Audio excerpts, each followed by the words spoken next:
Now you're ready to start. Okay. Do you want to do it? Robert, do you want to do it?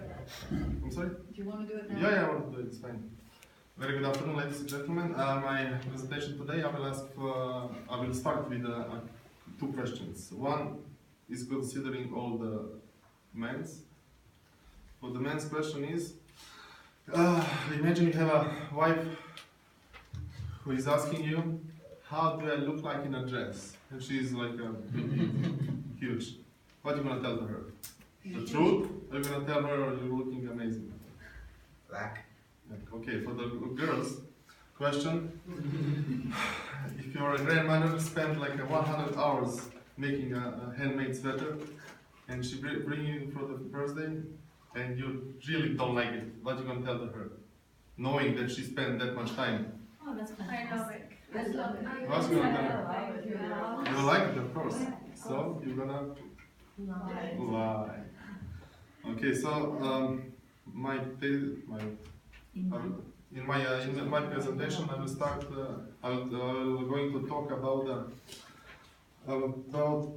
telling the truth is not always the best policy, because it might hurt someone's feeling who didn't deserve it. But I separate this basis in the three statements. Actually, the 3 points. First point is going to be about telling the truth or not in your young age. Second point is going to be about telling the truth or not in your middle age. And the third one, when you're like a little bit older.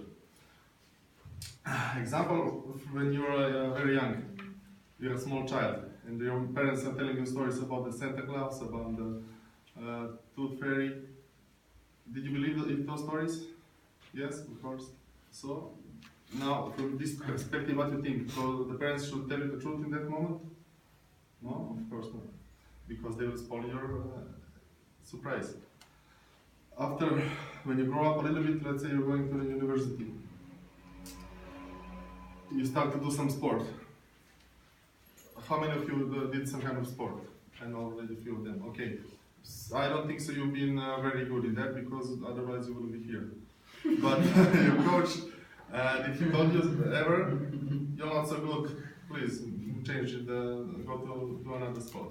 Of course he didn't. He always encouraged you, but encouragement is not lying somebody. This is just not telling the truth in the moment when somebody doesn't need to know that.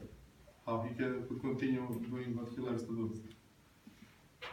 And later on, let's say when you grow up a little bit, you're in the marriage, you're working in the hotel, let's say.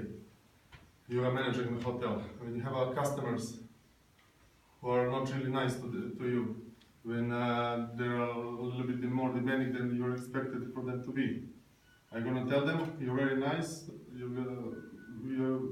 are really glad to have you here in my hotel? Even though if you don't think so, you need to tell them. Because this is the polite and this is the business manner. Okay, I would like to finish my presentation in this moment by telling you, I'm sorry, the old adage, honesty is the best policy, is not so wise, because the honesty is the value that should be taken seriously. Thank you very much.